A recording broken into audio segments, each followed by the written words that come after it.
जय हिंद दोस्तों। तो सबसे पहले I would want to tell you is that जितने भी लोग तैयारी कर रहे हैं, चाहे रिटन एग्ज़ाम की कर रहे हो या एसएसबी की, guys you need to have a time table. ठीक है, आप कितना सिलेबस किस दिन पे कवर कर रहे हो, you should have a fair idea of it. So for example if I talk about SSB, तो डेली लेवल पे आपका ऐसा होना चाहिए कि आप टीएटी भी प्रैक्टिस कर रहे हो, आप डब्ल्यूएटी भी प्रैक्टिस कर रहे हो, आप एसआरटीज भी प्रैक्टिस कर रहे हो। So that covers your side.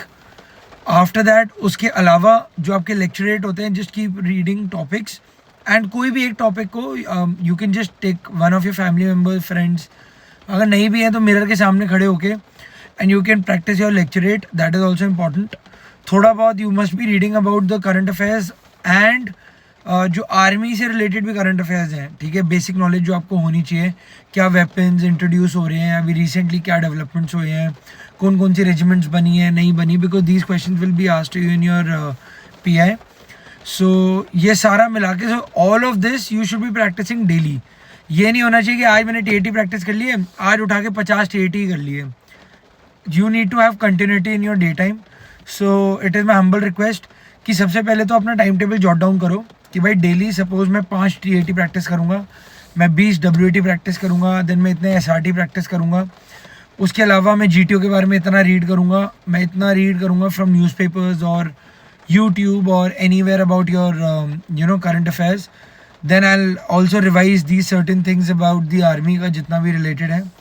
And lastly आपका जो लेक्चरेट है, you should be practising one lecturette daily. And lecturette practice करने से it will not only just help you for your lecturette, but it also help you in your group discussions as well, right. तो it's an overall मेहनत। तो मेरे कहने का मतलब ये है कि अगर जाना है तो वेल प्रिपेयर्ड जाना है, वरना ऐसे जाके कोई फ़ायदा नहीं है। सिमिलरली अगर आप सीडीएस रिटन एग्ज़ाम की तैयारी कर रहे हो, सो या कोई भी for that matter NDA, AFCAT, whatever, it should not happen. मतलब आई वुड नॉट सजेस्ट कि आप एक टॉपिक उठाया या एक सब्जेक्ट उठाया और 6-7 दिन तक आप सिर्फ वही पढ़ रहे हो।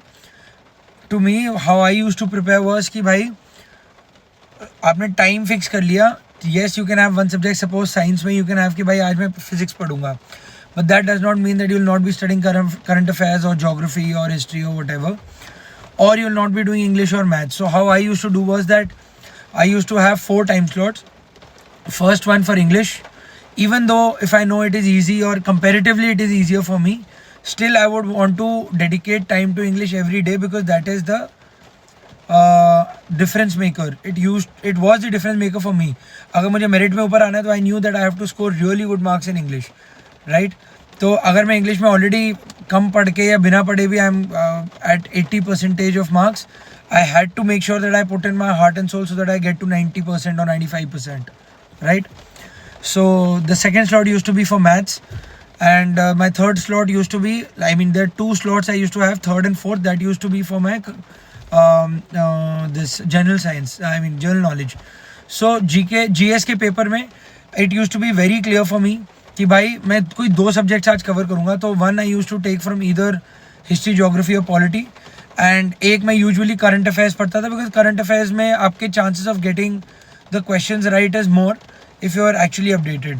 तो मैं ऐसे दिन के 4 स्लॉट्स बना के रखता था। Apart from this I use to attempt few questions और पेपर्स और go through the papers again, and the last slot was there are some things I use to be mindful कि भाई मुझे ये सारी चीज़ें रिवाइज करनी है, तो मैं 5वां स्लॉट उसके लिए रखता था। तो all of this use to make my day, I mean my entire time table. So I would also request you कि आप लोग जब अपना टाइम टेबल बना रहे हो, आप लोग भी इसी हिसाब से बनाओ कि it could suit you, I mean you can just see what suits best, but आप, मेरा सजेशन ये है कि इंग्लिश, मैथ्स, इन दोनों के एक स्लॉट्स बनाओ, फिर डेली कोई ना कोई पेपर सॉल्व करो या पुराना पेपर सॉल्व किए हुए के सॉल्यूशंस पढ़ो। So it gives a pattern in your head, जो मैंने पिछली वीडियो रिकॉर्ड करके आपको बताई थी कि भाई why it is important to do past year papers. So third slot for that, now then comes to your current affairs. Current affairs definitely you should be doing daily, चाहे उसमें फ़ौज के बारे में आप पढ़ो, चाहे स्पोर्ट्स, समिट्स, मतलब वॉट एवर जो भी है, बट उनसे रिलेटेड यू मस्ट रीड।